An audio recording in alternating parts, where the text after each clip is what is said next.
So hey you guys, today we're going to share 15 killer movements for the best dynamic warm-up you've ever had.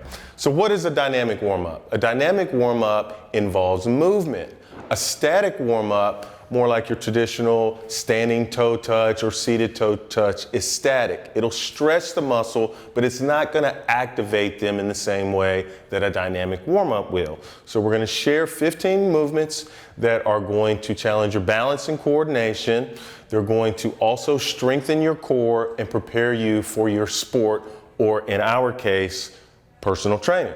All right, so here we go. Enjoy. Spend 7 to 10 minutes in your dynamic warm-up, about 30 seconds per exercise. If you're a little out of shape, it might take you a few more minutes. As you get in better shape, then this dynamic warm-up will be even shorter and you'll be ready to get into your workout a lot faster. All right, so here we go. Enjoy, and we'll see you at the end of the video. Today's video is an example of a dynamic warm-up. A dynamic warm-up versus a static warm-up is you're moving. With a static warm-up, our traditional toe touch or seated toe touch, there is no moving. You're stretching the muscles, but you're not using balance and coordination, and you're not actually activating the muscles the way that they are going to be used in your sport or workout. So today's video, I'm going to share with you 15 exercises that you can do that are part of a dynamic warm-up. It's actually going to be very similar to a workout in the sense that it's not meant to be easy. It's meant to prep the body for what's about to come. So a lot of the movements that you'll see are actually what we're going to do in the workout or very similar. So exercises like a Frankenstein Walk, Frankenstein Skip, forward skip, backward skip, Carioca. These are things that mimic running and mimic sports.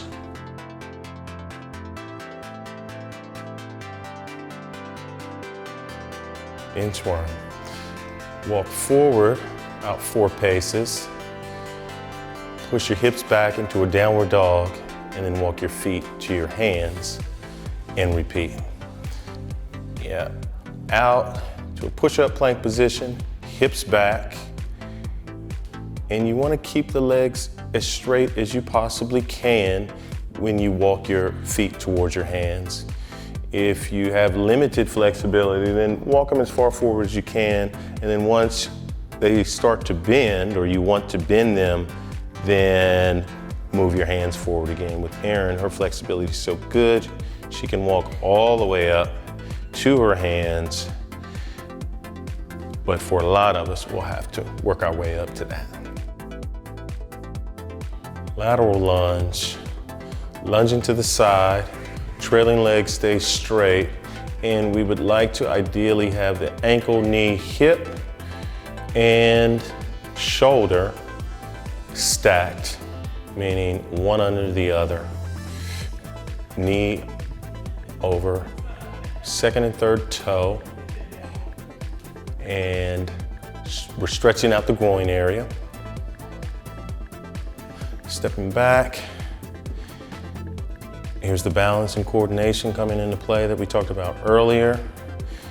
It's also the core, and we're opening up the hip flexors, which is very important for those who are seated for long periods of time. Stretching to the side of the forward foot. So Erin steps back with the left, right leg's forward, twist right. Steps back with the right, left leg forward, twist left.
And then last is the jumping jack.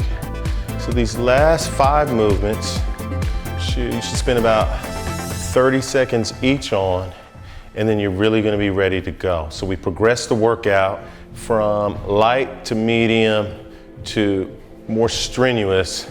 So we want this progression to take place. So now at the end of the dynamic warm-up, you spent 7 to 10 minutes here, you're ready to go.